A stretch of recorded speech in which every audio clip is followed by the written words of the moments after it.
ইব্রাহিম আলাইহিস সালাম মুসলমানদের জাতির পিতা নন। ইব্রাহিম সালামের পরিচয় কি? ঘোড়ার পিতা। সাফার দাঁত ফলাই দিব দিরা। কে জাতির পিতা? মুসলমানদের জাতির পিতা হাফিজ আমি কেউ হতে পারে না। ইব্রাহিম আলাইহিস সালাম তিনি নাকি জাতির পিতা নন, এমনকি তিনি ঘোড়ার ডিমের পিতা। তো এই কথা বলেছে আব্দুর রাজ্জাক বিন ইউসুফ এবং মুজাফফর বিন মুহসিন আর মতিউর রহমান মাদানী। তো এই পণ্যগুলোর এই বক্তব্য। তো আমার কথা হলো যে উনি ঘোড়ার ডিম কেন বলবে? এমনি বলতে পারতেন যে মুসলিম জাতির পিতা নন, উনি অন্য কিছু বা একজন ঘোড়ার ডিম বলার দ্বারা তিনি কী বোঝাতে চেয়েছেন? আসলে ইব্রাহিম আলাইহিস সালাম তিনি কি মুসলিম জাতির পিতা নাকি ঘোড়ার ডিম বা নন? এই বিষয় নিয়ে আজকে আমরা 9 জন ওলামায়ে কিরামের বক্তব্য শুনব। 9 জনের মধ্যে 1 নম্বর শাইখ আব্দুর রাজ্জাক বিন ইউসুফ, 2 নম্বর মতিউর রহমান মাদানী, 3 নম্বর মুজাফফর বিন মুহসিন। এই 3 জন থাকতেছে 3 জন এক পণ্য। এরপরে 4 নম্বর এসে ডক্টর এনায়েতুল্লাহ আব্বাসী, 5 নম্বর বজলুর রশিদ, 6 নম্বর আবু তাহা আদনান, 7 নম্বর আরিফ বিন হাবিব, 9 নম্বর মিজানুর রহমান আজহারি। বিশ্ববিখ্যাত মুফাসসির কোরআন আল্লামা দেলোয়ার হোসেন সাঈদী এই সম্পর্কে বক্তব্য রয়েছে একটা, আমরা সংক্ষিপ্ত আকারে সর্বশেষ আকারে শুনব। তো প্রথমে আমরা আব্দুর রাজ্জাক বিন ইউসুফের বক্তব্য শুনে আসি। ইব্রাহিম আলাইহিস সালামকে জাতির পিতা বলা যাবে কি? জি না, এই জাতির পিতা তো সবার পিতা। ইব্রাহিম আলাইহিস সালাম কি সবার পিতা? ইব্রাহিম আলাইহিস সালামের বাপকে আদম, আদমই জাতির পিতা। আব্দুর রাজ্জাক সাহেব আপনার এই কথা নিয়ে সবাই বিরোধিতা করে, করুক। ইব্রাহিম আলাইহিস সালাম হলেন নীতির পিতা, নীতি, মিল্লাত আবিকুম, মিল্লাত ধর্ম, নীতির পিতা। আর সবার পিতা হলেন আদম আলাইহিস সালাম। এরপর আমরা মতিউর রহমান মাদানীর বক্তব্য শুনে আসি।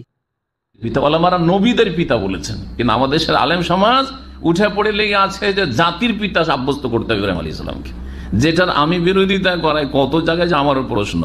আর বাঙালি আলেমদের মধ্যে যেহেতু আমি বিরোধিতা করি, সেই জন্য তাদেরকে বেশি আজগবি লাগছে বা আজব লাগছে। না হলে আরব আলেমদের একটিও মত এখন পর্যন্ত পেলাম না যে জাতির পিতা ইব্রাহিম আলাইহিস সালাম। শুধু এই বাঙালি জাতির আলেম সমাজে এই ইখতিলাফটা দেখা যাচ্ছে। জি, তো আমাদের দেশের আলেম সমাজের আরবি কিতাব কম পড়ে আর অল্প পড়েই ফতোয়া বেশি। এরপর আমরা মুজাফফর বিন মুহসিনের বক্তব্য শুনে আসি। আপনারা আহলে হাদিস হয়েও যদি বলেন জাতির পিতা, তাহলে কেমনে চলবে? আগে একজনকে বলতেন জাতির পিতা, এখন ওটা সংশোধন করে আরেকটা লাগাইছেন, আরেক ভুল করেছেন। জাতির পিতা হলেন আদম আলাইহিস সালাতু ওয়াস সালাম। মনে থাকবে? জাতির পিতা কে? আদম আলাইহিস সালাতু ওয়াস সালাম।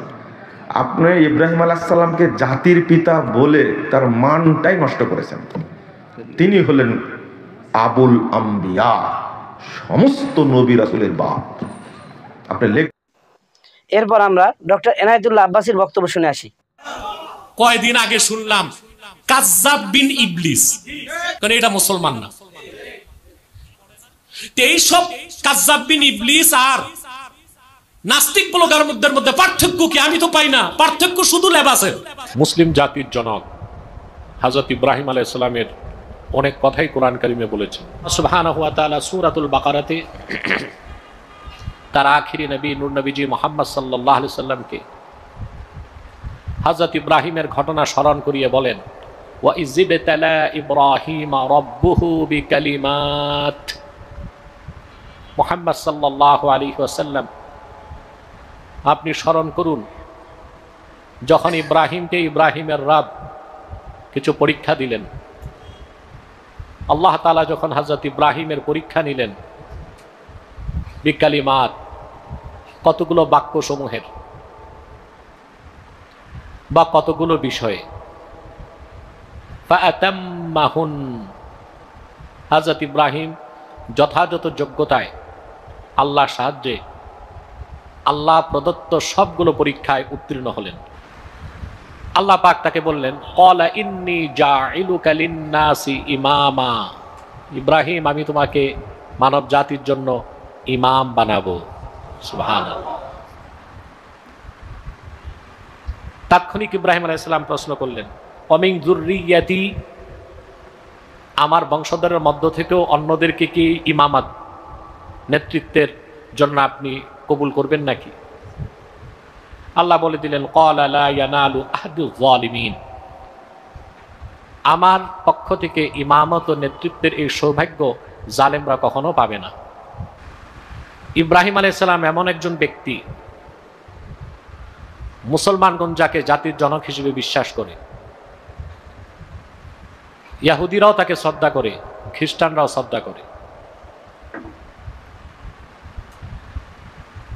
ইহুদি খ্রিস্টানরা বাইবেলের ভাষায় তার নাম হচ্ছে আব্রাহাম, আরবিতে অন্যান্য আরবের কিছু গোত্রের লোক হযরত ইব্রাহিমকে বারাহাম বলতো, আর কোরআন কারিমে তার নাম এসেছে ইব্রাহিম। নামটা মূলত সুরিয়ানি। ইব্রাহিমের আরবি হচ্ছে আবুন রাহিমুন, আবুন রাহিম, দয়ালু পিতা। এটা সুরিয়ানি হচ্ছে ইব্রাহিম, অর্থাৎ পরম দয়ালু পিতা। আর এটা কি সুরিয়ানিতে ওনার নাম হয়েছে ইব্রাহিম। বাংলাদেশে অনেক মূর্খ বক্তা আছে যারা ওহাবি কিংবা সৌদি শাসকদের সমালোচনা করতে যে সীমা লঙ্ঘন করে আরববাসীদের সমালোচনা করে, আছে না? এই বক্তা কিছু হচ্ছে নাদান, জ্ঞান বুদ্ধি নাই, আর কিছু আহলুত তাশাইয়্যু, বাতিল ফেরকা শিয়াদের মদত পুষ্ট।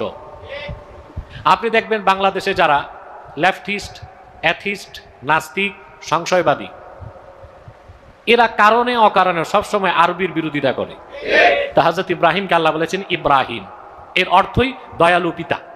আল্লাহর হাবিব নবীজি মুহাম্মদ সাল্লাল্লাহু আলাইহি ওয়াসাল্লাম ফজর নামাজের পর একদিন সাহাবীদের উদ্দেশ্যে বললেন যে আমি হযরত ইব্রাহিমের রওজা দেখেছি, আর দেখলেন তার চারপাশে অসংখ্য শিশু বাচ্চা, মানব জাতির নিষ্পাপ শিশু বাচ্চারা। সুবহানাল্লাহ।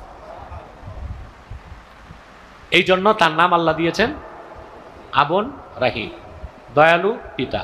সুরিয়ানি ভাষায় বলা হয় ইব্রাহিম। ইন্নী জাইলুকা লিন-নাসি ইমামা, আল্লাহ হযরত ইব্রাহিমকে পরীক্ষা উত্তীর্ণের পর বলেছেন আমি তোমাকে মানব জাতির নেতা বানাবো। একের পর এক পরীক্ষা দিতে দিতে দিতে দিতে তিনি অগ্নি পরীক্ষাতেও উত্তীর্ণ হলেন। বলেন কাবাগর নির্মাণ হয়ে গেল, পিতা পুত্র সামনে দাঁড়ায়া এতিম ও কাঙ্গালের মতো হাত তুলে দোয়া করতেছে। কি দোয়া শোনেন, রব্বানা তাকাব্বাল মিন্না ইন্নাকা আনতাস সামিউল আলিম ওয়া তুব আলাইনা ইন্নাকা আনতাত তাওয়াবুর রাহিম। তাইলে ইব্রাহিম আলাইহিস সালাম আমাদের নেতা, মানব জাতির নেতা। এখন আসেন, এই আয়াতের কিছু অপব্যাখ্যা করে একদল কাফের আছে বাংলাদেশে, আহলে কোরআন দাবিদার। কথা বলে না, এরা কি আহলে কোরআন না আহলে শয়তান?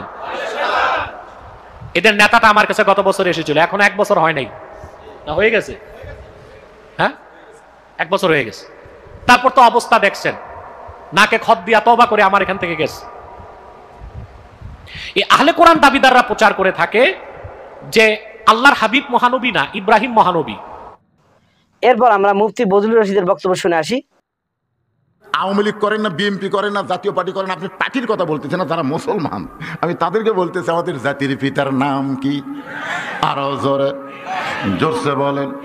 কারণ 3টা পিতার ব্যাপারে 2টা করা যাবে না, 3টা পিতার ব্যাপারে 2 পিতা করা যাবে না। একটা হলো আদি পিতা আদম, এখানে 2টা আদি পিতা নেই।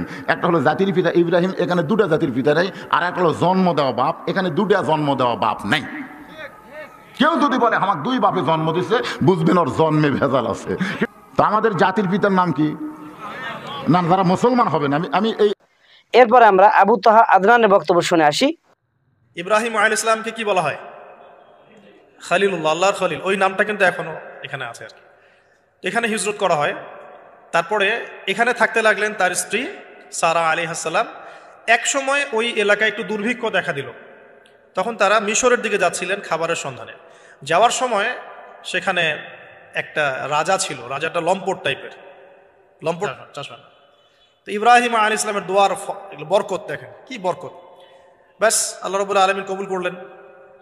এবার এই যে খাবার পানি যখন ফুরিয়ে আসলো, তখন এই যে মা হাজরা আলাইহিস সালাম ছোটাছুটি শুরু করলেন সাফা আর মারওয়ায়, সাফা মারওয়ায়। একবার সাফার উপরে ওঠেন, একবার মারওয়া। এখনকার সাফা মারওয়া না, এখন মোজাইক দিয়ে টাইলস করে দেওয়া সাফা মারওয়া না, যেটা আমরা সাই করি, এই সাই সেই সাই না। ওইটা তখন ছিল একদম রুক্ষ একটা জায়গা, জীর্ণ শীর্ণ একদম ভূমি ছিল। আর এখন তো কয়েক তালা হয়েছে। এটা যারা ওমরা হজ করেছেন বা হজ করেছেন তারা জানেন। তো এরকম বিরান জায়গা, সাফা মারো, একজন মহিলা, একজন নারী, তার কি জাজবা। মুসলিম উম্মার জাতির পিতা ইব্রাহিম আলাইহিস সালাম। ইব্রাহিম আলাইহিস সালাম এমন একজন নবী যাকে এই বিশ্বের বড় বড় ধর্মের সবাই শ্রদ্ধা করে। মুসলিমরা আমরা জাতির পিতা হিসেবে তাকে মানি, খ্রিস্টানরাও তাকে শ্রদ্ধা করে, স্বীকার করে। আর তিনি বলে গেলেন